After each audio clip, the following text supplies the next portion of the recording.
Welcome everyone to MailFuzz TV. I am Peter, and today I'm going to be talking about the Pitt Season 1 Episode 9.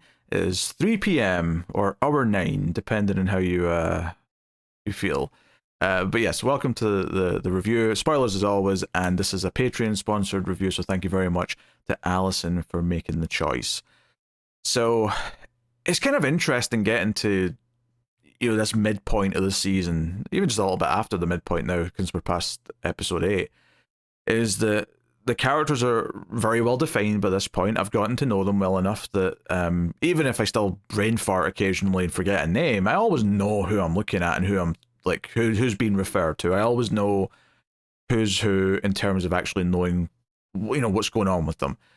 And we're at this point where certain relationships have been developed. They're starting to kind of prod new ones, so it's kind of like interesting seeing certain pairings that we've not really seen yet a little bit kind of sprinkle through and that kind of thing. But we're also at a point where things are starting to come back around from the start of the season, and of course the main thing I'm referring to, which is barely in this episode, but there's just a tease of it at the end, which is the teenage boy who ran away with the list of girls that he wanted to hurt.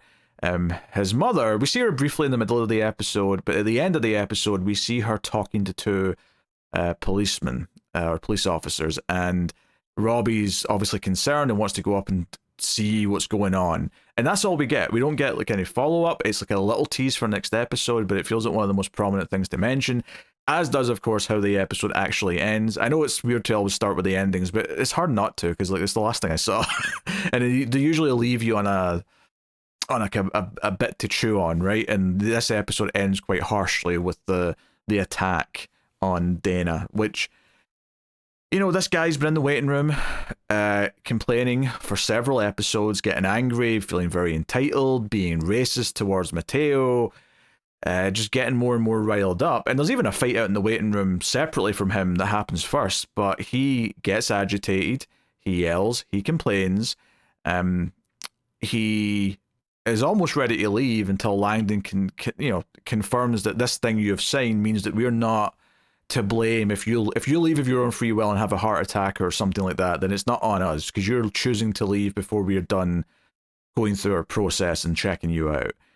And that kind of shuts him up for a minute. And although I noticed when he sits down, though, there's a great little bit, if you watch the extra who's sitting next to him, there's like a sort of older guy in the chair next to him who's kind of like turned away from him, and he just sort of glances over with a sort of, oh, why are you sitting next to me kind of look? Why am I the one sitting next to this asshole who was making noise and banging on the window?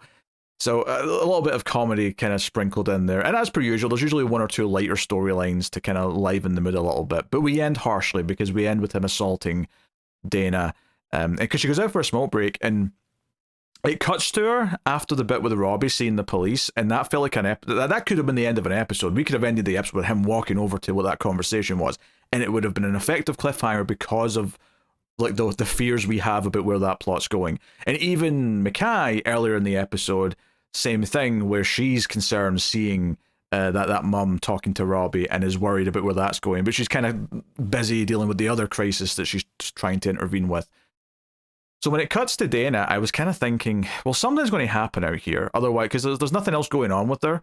Clearly, I didn't necessarily think someone was going to be violent with her. I wasn't necessarily thinking she was in danger herself, but more so that, like an ambulance would rush in or something would show up out of the blue.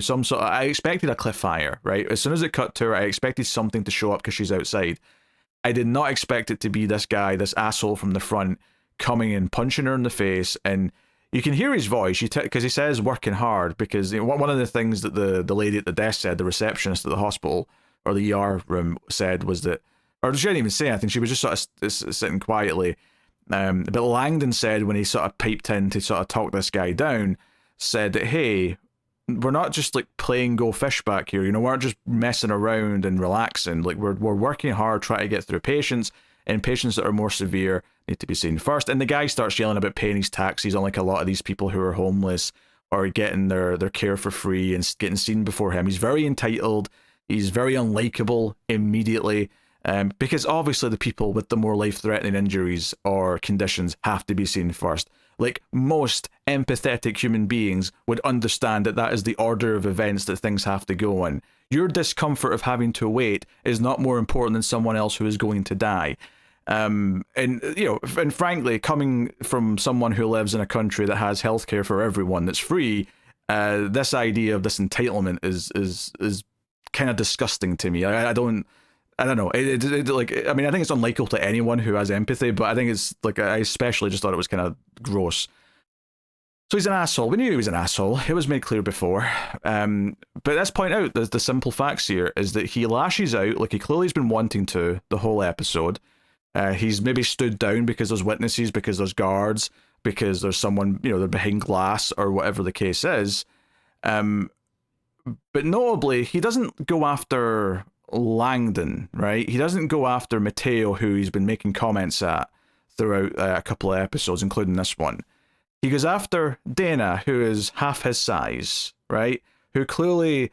And that's not to say that it'd be any better if you went after someone who was a bigger guy. Like, it'd still be, completely wrong. It would still be assault. It'd still be violence, which is horrible. But it's not really about how right or wrong the action is or how much worse the action is. It's more about his character and the fact that he is going after someone who he would be assuming is not going to be able to put up much of a fight back.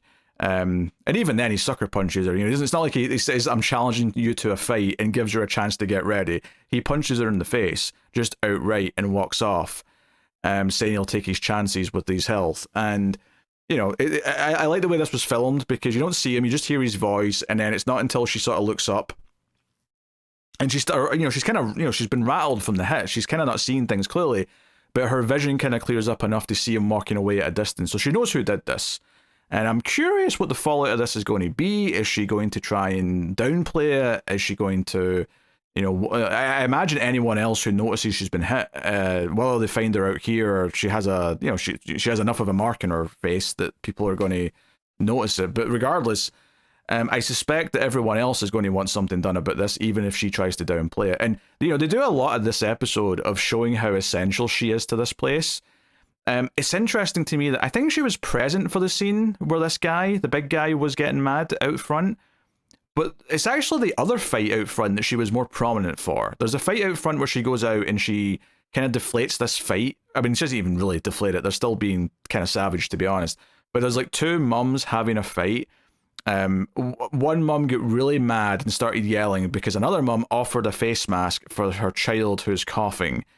And they started yelling about masks being bullshit, and at one point they make a comment about vaccination, so you get an idea of who this set of parents are, the more agitated side. And she ends up punching the other mum in the face, which knocks out a tooth, and actually it wedges the tooth in her own fist. So they both have to get taken to the back to be seen.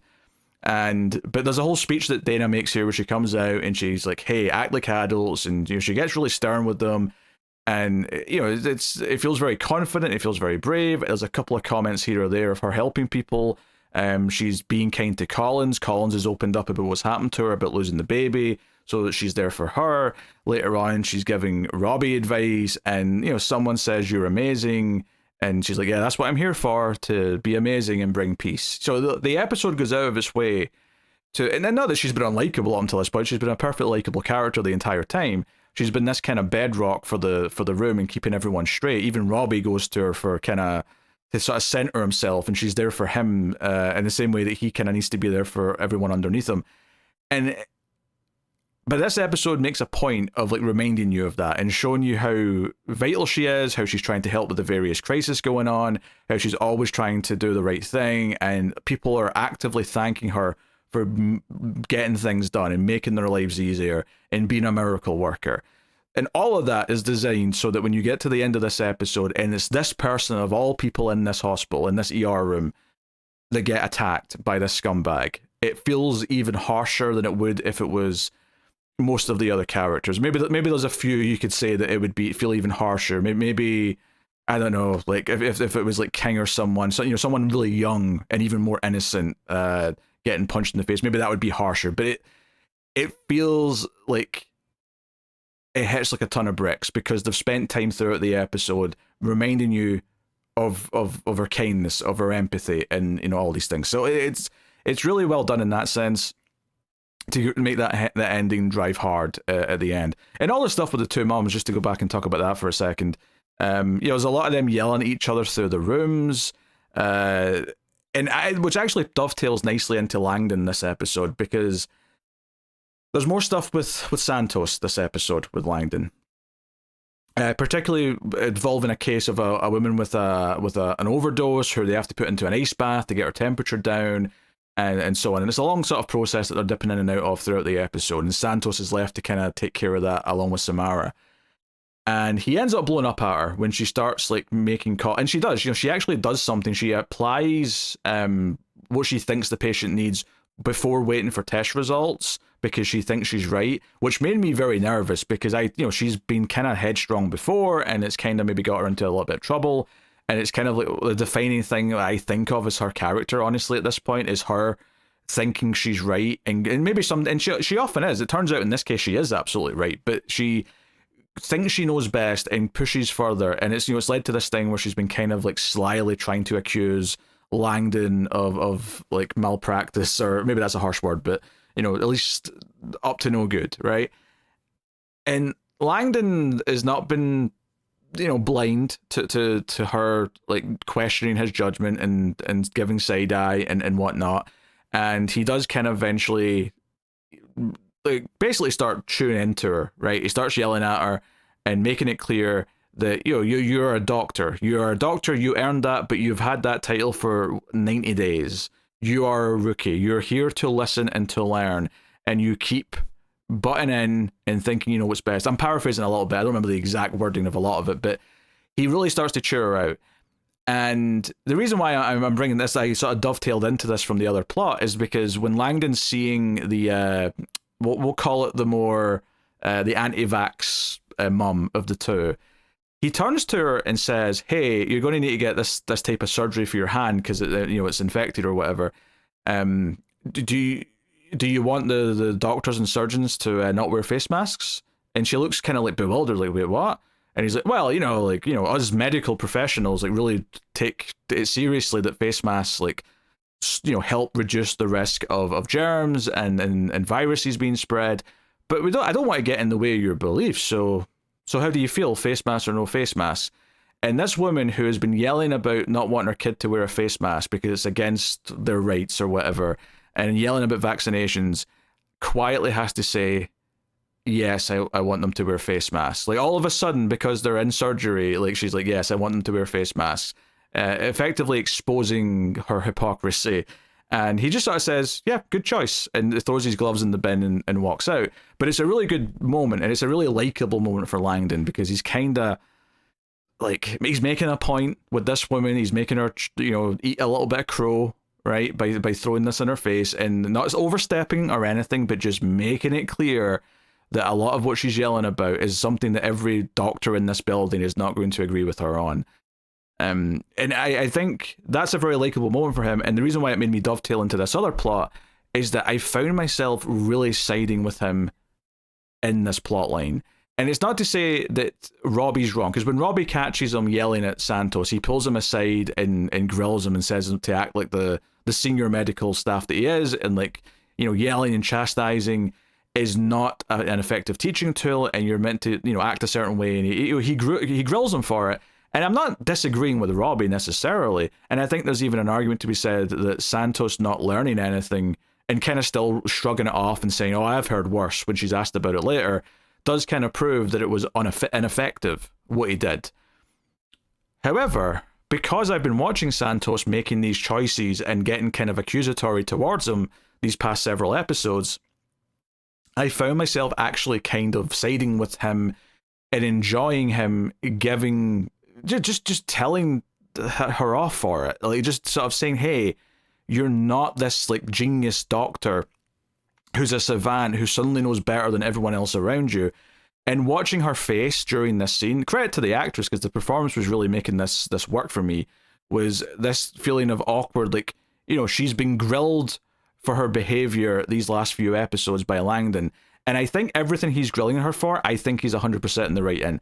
Now, the way he grills her for it, as Robbie comes in and points out, as much as I was enjoying the yelling, because I'm not a doctor and I'm not the one in charge, and I can enjoy a little bit of like her eating crow, to use that phrase again.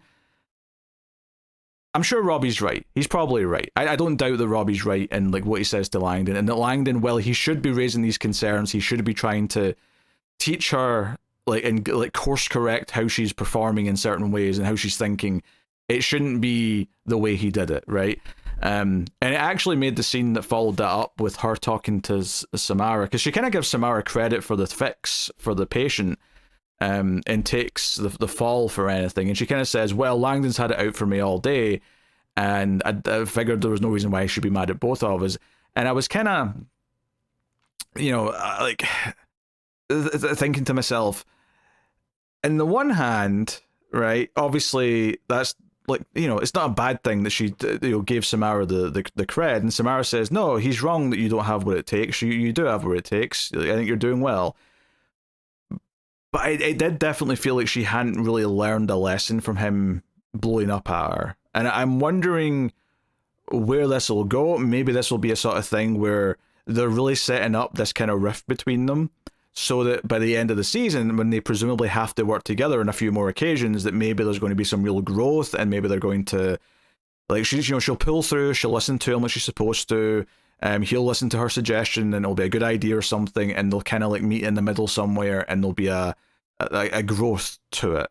But it was hard to, like, as much as Langdon came off back at the start of the show as a little bit of, he's got like a bit of a dickish attitude, right? That was kind of my first impression of him. I feel like everything in this episode, especially, made him more likable. Him making the mum eat crow, who was yelling about masks and whatnot, was likable. Him wanting to call his son in the aftermath of the girl who died last episode was a likable little moment. Him, talking to the angry guy out front, again, a likable moment. There's a lot of them throughout the episode where I was kind of thinking, I think he's actually coming out of this episode being the most likable guy here, at least in this episode, not entirely in the season, but in this episode, it feels like he's earning the most points here. Maybe other than Dana, actually, because they also go out of their way to make Dana very likable in this episode. But maybe I was noticing it even more with him because he does have a bit of a snarky know-it-all attitude, right? And maybe that's the real source of conflict between him and Santos, is that there's a little bit too many similarities, and he's clashing with her because he's clashing with what he kind of maybe used to be like. And that's just a bit of speculation, really, based on what I've seen of him so far, but maybe that's where some of the truth here is coming from. But regardless, though, that blow-up scene where he yells at her was definitely an exciting sequence from a character drama perspective.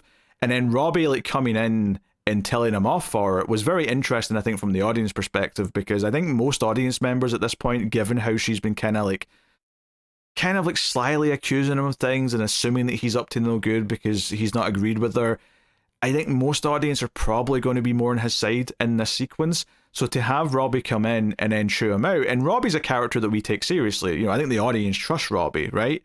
We see him as very smart, very intelligent, someone who cares about the people working under him. And I think we listen to him in the same way that Langdon, I think, listens to him in this scene and does say it'll never happen again. He takes what he's saying seriously to him.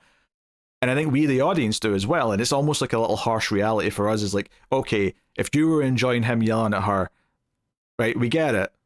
But, like, there's actually a harsher lesson to learn here that even he's still learning. Like, everyone's still learning. That's kind of the point, right? So, yeah, I thought it was intricate. I thought it was well done. I thought it gave me kind of something that I wanted, and then also challenged me as well at the same time. So that's good stuff. I also loved that at the start of the episode, Robbie tries to make a speech about losing the kid and talks about the first time he lost the kid, and it was on his like first day as a resident. And he's in the middle of the story. He's talking about going to the cemetery and looking at the gravestones or whatever. I think he mentioned it was New Orleans he was in. And he's actually tearing up as he's telling the story, and everyone is listening. Everyone is hanging on every word that he's saying. They're all paying attention to him. And then the guard comes in and says, hey, there's a fight out front. And the entire thing just has to stop right there. Like, I love that he's trying to make an emotional TV speech, and by all accounts, it was a pretty well done emotional TV speech with really good acting that was making it really work. And I loved it. It just got interrupted because we're in an ER, and like something like that can just interrupt you at any time, and that's just something we have to deal with. I kind of liked that. It was almost meta in a weird way. Not really, but almost. It almost felt meta because it was like, oh, we're doing the big TV speech about loss and grief and dealing with your guilt and all the rest of it. And nope, you don't have time to finish it. Maybe you'll finish it later, but it doesn't feel like you will. It feels like, no, that moment was just interrupted and we have to live with that. So we've got that. So yeah, I mean, as always, there's lots of plot lines going on in these episodes. So let me try and talk about the ones that stick out to me as being more interesting or more relevant. Whittaker has a couple things going this episode. One, he seems to be getting flirted with a little bit by the attractive nurse that's kind of talking to him and giving him shrugs, gives him a new set of scrubs. He's very thankful. He's cracking little jokes with her. And he's also been apologized to by the man who pissed on him, who needs meds, but he's currently homeless, and that he gets into that, and he ends up actually being really kind of sweet with him. It's funny that he goes in wearing like protective gear head to toe, expecting to be sprayed, but then of course as the conversation goes on, he takes the mask and the both the face mask and like the big visor goggles that he's got on. He really went in there expecting to be pissed on, like he was going in all over, and he ends up volunteering for the street team, which is something that is some of them are a part of. Mackay's a part of it as well, and I think the social services lady is the one that runs it, or at least is a part of it, and he's going to help deliver his injection every month to make sure he's still getting this, even though he doesn't have a home. And it felt like a nice, again, likeable moment for Whittaker, who's been typically a likeable sort of goofball in some ways. Like, he gets flustered, but he's kind of a nice guy. And there's obviously a lot more of the rat this episode. We see the rat. There's a funny scene where Collins gets terrified and runs away, even though Robbie tried to warn her, and he knew she was going to get scared, which is why he was sort of smelling, but kind of trying to not let her see it. And that all comes to a head when like there's another patient who we'll get to who's got a dog, and the dog chases the rat and grabs it. And Whittaker, who had mentioned that where he lived, he grew up with a lot of rats and cows because he grew up on a farm.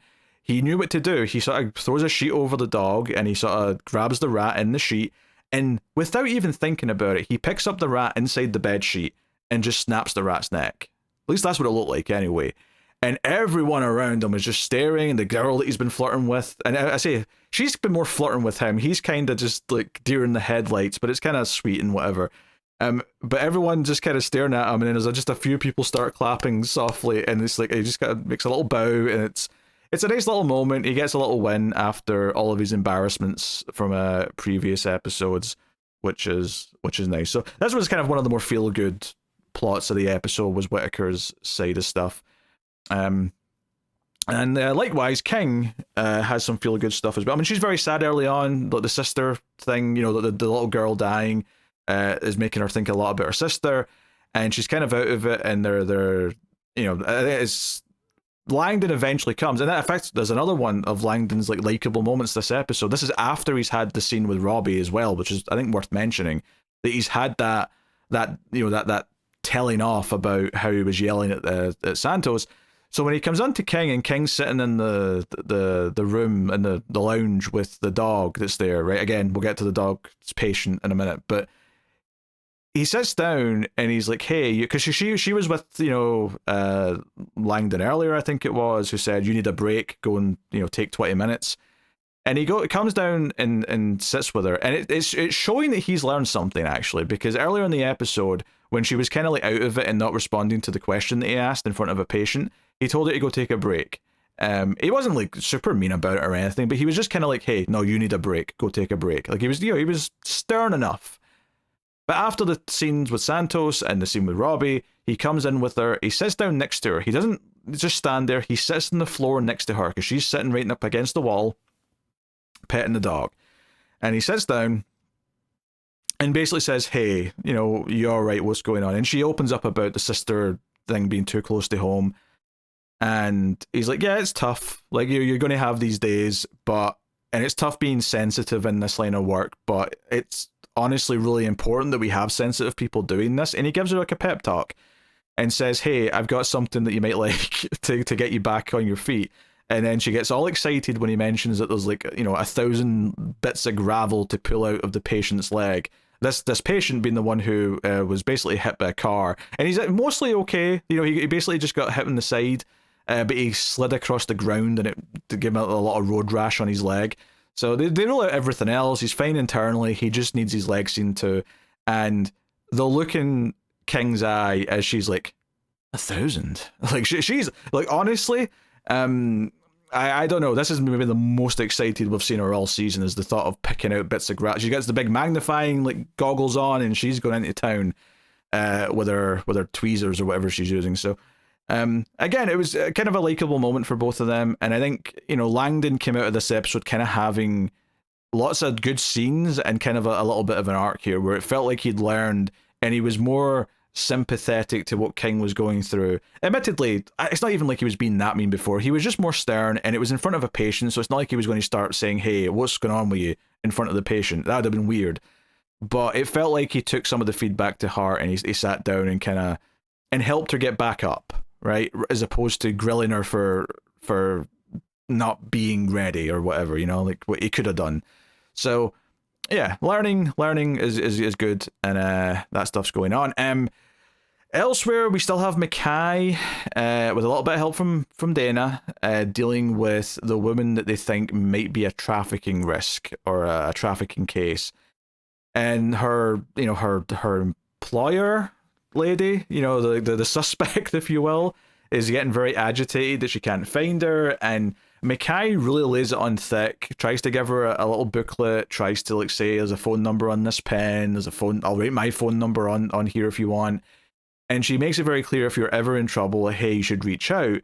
And she's really scared to let this girl go back with the other women. She's definitely terrified about what this is. And she actually brings up the street team before we hear about it from the other characters, so it was kind of nice having that come up. But she takes this not well, the patient. She just kind of like closes up and says, "I would really like to go now." And next time she's talking to her, she's with the other women again, and the other woman keeps answering the questions for her, and Mackay gets a little bit agitated and says, "I'm going to need her to answer these questions." She gets kind of stern with the other woman. You can tell she's getting a little bit desperate because she knows that they're about to leave and that she has no reason to hold them here. And she tries to come up with another reason. She goes to the social services lady to try and think of a way to like force them to stay. Think of a way to like have her talk to the young woman and maybe break through to her. But when they get back to the bed, they're already gone. They've already left. And Mackay actually tears up a little bit. She tears up because of this, and she feels like she's failed. And I think it is Dana who says, like, she'll probably be back, or maybe it was a social services lady. I can't remember. But like whoever's with her says, "Oh, that she'll probably be back. Sometimes it takes a couple of visits and a couple of scares before you can reach through to them." And it's interesting because it feels like a few episodes ago, Mackay got a little bit miffed at Javadi for coming on too strong. And it feels like she's kind of ultimately been guilty of doing the same thing here. It's good intentioned, much like the younger characters, very well intentioned, but she basically got more desperate to try and convince her and break through to her throughout the episode, that by the end she was coming on very strong and implying that she thought something bad was happening, as opposed to gently making the patient maybe open up about it. So maybe she's just not there yet, and it's frustrating. But at least that. And Mackay's also brought up in one of the other plots as well, because her patient from earlier in the season, I assume, I don't remember seeing this woman, I have to admit, but the guy who was hit with the car, the one with the dog, the woman who was driving the car who hit him, is also in, and she's actually much worse off. She hit a telephone pole afterwards, and they're trying to figure out why she's having symptoms, and they basically, assume or speculate that the reason why she had an accident, the reason why she lost control of the car is because she was maybe sick at the wheel, fell asleep, whatever it is. And they're looking into things, but they noticed that Mackay had seen this patient and gave her antibiotics at the start of the day. And it becomes this kind of question of what's going on. And they eventually figure it out, and I'm not even going to try and pronounce the thing that they said it ultimately was. But this woman had recently given birth, and one of the things that should have been checked for, like in a pelvic exam, wasn't done. Mackay had perhaps made an oversight or dropped the ball when she just assumed it was a regular infection and gave her antibiotics. And Collins pulls her aside and says, hey, like, what's happened here? And suggests that maybe Mackay had maybe a little bias and assumed because the woman was fairly overweight that this was more about her being unhealthy than it was a symptom of something serious or something that needed to be checked. So again, it's another sort of teacher learning moment, and this is not one of the young characters. This is someone who's like 40, who's learning still, from someone who's probably a very similar age, or even younger, maybe, I don't know. But regardless, it felt like a little thing where Mackay's pretty sure that that wasn't the case here. She doesn't believe she was biased, but she doesn't like fight her on it. She just says, but I will look out for that. Like, I will keep that in mind when I'm treating patients. I will try and not let that. If that happened, I won't let it happen again. So it's it's an interesting, different example of a mistake happening. And then the consequences of that being this woman was in a lot more serious danger because this test wasn't done at the time when it could have been done. But from the sounds of it, it was someone she checked like out front. Like, it wasn't even someone she brought back to a proper room. It was just like, sit in the chair and I'll check a couple things. Like, she was very rushed at the time. And I also wonder if she was distracted by other things going on at that time. I'd have to go back and check when she checked this woman out. But it's a sort of thing where it's kind of interesting them bringing a patient back up from earlier, which may not be the last time that happens. It wouldn't surprise me if someone who, oh, they're okay, they can leave, but oh no, they've had a serious turn later on in the day and they're back. It wouldn't surprise me if there's a bit more of that as the season rolls on. But yeah, I mean, that was the other big thing. I'm just looking down the characters now to see what else is there. Obviously we mentioned Collins dealing with the loss of her child. One of the things that was sweet actually is when Robbie was making his speech. Again, Dana, being the angel she is like holding her hand because she can tell that this is going to hurt a bit harder because he's talking about the loss of a child. So she's looking out for those she's working with. I guess the other thing I should mention is Javadi trying to ask Matteo out on a date in a really sly way in front of a patient, no less. A patient who starts giving a little bit of commentary as it's going poorly. Matteo just says that he doesn't date people he works with. It's not a personal thing. Just, that's it. But Javadi gets all embarrassed and comes out and like gets all flustered. And again, it's Dana who's there to listen to her and say, hey, you'll have plenty of more, men that, drive you wild throughout the years. Here's to a lot more of them, being around or whatever. But again, it was a nice light-hearted little scene. They kept it entertaining with the reaction of the patient. And she's very nervous, so it's a very pleasant enough scene for what it is. But yeah, that was most of the main stuff. Again, these episodes are so densely packed with little things that maybe tie back into previous cases or whatnot. But yeah, the big things coming out of this are, one, the attack on Dana. I'm very interested to see how that is progressed next episode. And of course, the police coming to talk to that teenager's mum about something. Obviously, our minds all go to the worst. Has he done it? Has he hurt someone? Has he been captured? Is he on the loose? Has he hurt many people? I mean, like right now, it's hard to say, but it's definitely an exciting cliffhanger to leave on because you're kind of baiting for the answers. But that is my thoughts on episode 9 of The Pitt. I will be back with episode 10 next month, so in a couple of weeks, more specifically. So thank you very much for joining me. Of course, you can support all the content, all the reviews over at Patreon or via YouTube membership. Thanks to everyone who already does. Check out the movie channel for all the movie podcasts that are going out. A lot of horror movie episodes this month because of October. But thank you for joining me once again. I do appreciate it. Keep watching TV. Have you got any vanilla?